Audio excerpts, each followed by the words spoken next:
You know, this is pretty weird. I used to, this is where I went to high school. And, yeah. And what's pretty cool is they never let me on the stage when I was here in high school. So this, well, for air band. But this is kind of cool. I guess they want me to stand up here so you can see me better. Usually I like to walk around, but apparently I'm going to do it this way. I want to thank Mike Keene for letting us use this and for turning the air conditioning on. That wasn't on, so it's pretty comfortable. When I get the thing, the PowerPoint projector, I'll get started here. Well, that's why these guys say they want the lights. That's lighting issue for them, apparently. So here's what I'd like to do, if this is okay. Number one, I want to go through a PowerPoint presentation. Hey, thanks so much, guys. Appreciate it. I want to go through a PowerPoint presentation discussing the lay of the land. Obviously, most of you are here to talk about healthcare, and that's what we'll talk about. I want to go through basically the lay of the land of healthcare, what's moving through Congress right now, what the timeline is, and obviously my opinions of the bill that's moving through Congress. It's helpful if we don't have comments during the PowerPoint presentation. The more comments or interruptions, the longer it takes me to do the PowerPoint presentation, and therefore the less time we have to do actual discussions in the audience, questions and answers. Now, I think this goes without saying, but it's probably worth repeating. We are Wisconsinites, and that means we respect other people's positions and opinions. Not everybody here is going to agree with one another, and just maybe not everybody here is going to agree with me. So let's be respectful of one another.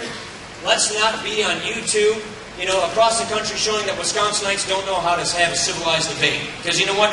We do know how to have a civilized debate in Wisconsin. Let's do that.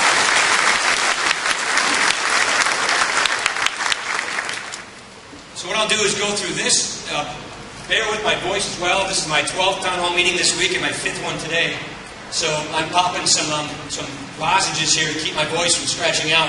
I don't know exactly where to stand without getting in people's views. Maybe I'll go over here. It looks like the crowd's a little less over here.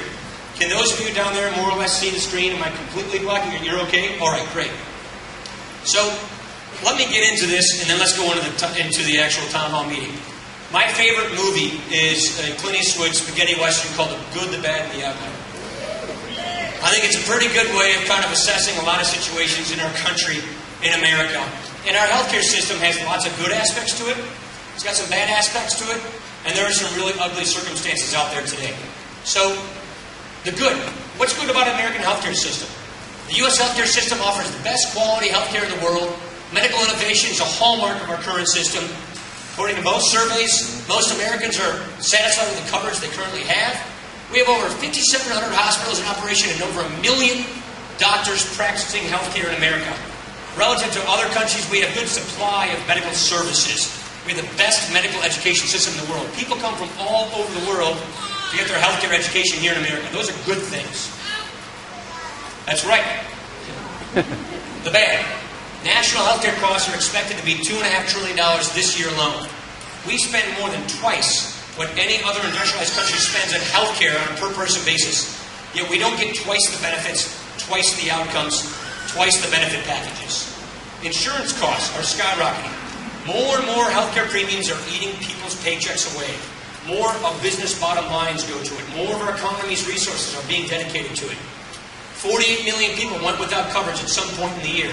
There's a big dispute about the composition of that number, but let's just put that aside for a moment.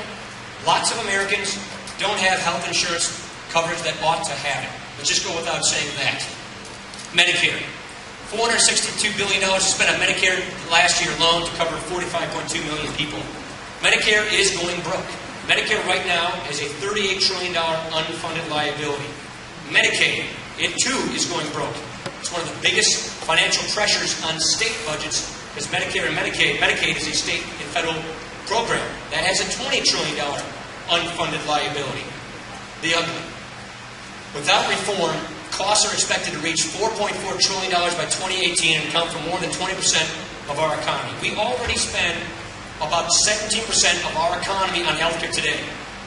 Those costs are going up tremendously, about 6.2% a year, meaning healthcare costs are going up faster than our economy is growing, faster than inflation is going, faster than our wages growing. And that means more of our own disposable income, more of our economy's resources are being dedicated toward healthcare. It's an alarming trend that needs to be addressed.